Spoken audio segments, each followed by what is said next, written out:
Amin, Lord.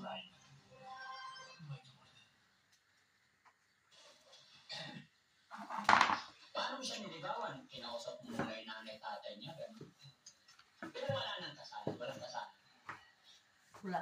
Pag naniligaw ka, tapos sinabi yung tinanggap na yung panliligaw mo, paano yun? Magsasama na? Paano?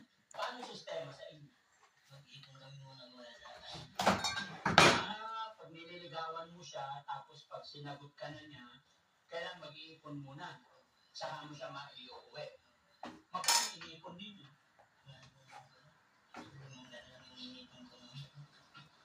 So, kanino napunta yung 500? Nag-ipon ka ng 500. Tapos ibinigay sa magulang.